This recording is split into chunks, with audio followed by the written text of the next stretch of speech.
మన తెలుగు పెద్దలు. రచన డాక్టర్ మల్లాది కృష్ణానంద్. చదివినవారు శ్రీ రొక్కం కామేశ్వరరావు. ఇవాళ శ్రీ ముట్నూరి కృష్ణారావు గారి గురించి తెలుసుకుందాం. కేవలం ప్రజాశ్రేయస్సే లక్ష్యంగా పత్రికా సంపాదకత్వాన్ని, సారథ్యాన్ని వహించిన ఘనత శ్రీ ముట్నూరి కృష్ణారావు గారికి దక్కుతుంది. విద్యార్థి దశలోనే బ్రహ్మర్షి శ్రీ రఘుపతి వెంకటరత్నం నాయుడు గారి పవిత్ర జీవితం ముట్నూరి వారిపై చెరగని ముద్ర వేసింది.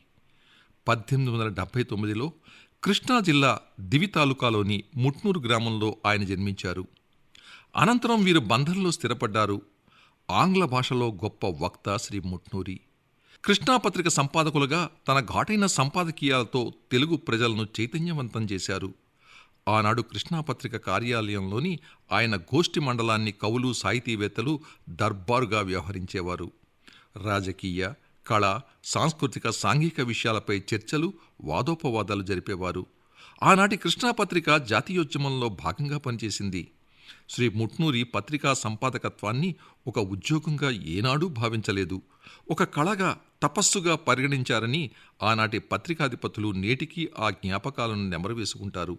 కృష్ణాపత్రికలో ప్రచురితమయ్యే వార్తలకు సంబంధించి ప్రజల్లో తిరుగులేని నమ్మకం ఉండేది. డాక్టర్ భోగరాజు పట్టాభి సీతారామయ్య, శ్రీ ముట్నూరి కృష్ణారావు గార్లది అవ్యాజ్యమైన ప్రేమ, స్నేహం.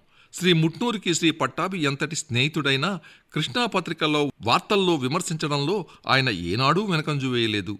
ఈ విషయమై శ్రీ ముట్నూరి ప్రస్తావిస్తూ కృష్ణాపత్రిక సంపాదకుడిగా తన కళానికి శత్రుమిత్ర భేదం లేదని అనేవారు.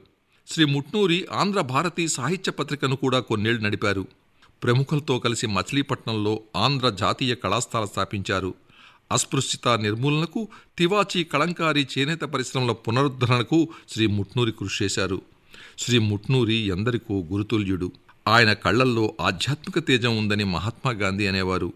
గొప్ప పాత్రికేయుడు, తత్వవేత్త, సాహిత్యవేత్త, స్వాతంత్ర సమరయోధుడు శ్రీ ముట్నూరి కృష్ణారావు 1945లో మద్రాసులో కాలధర్మం చేశారు.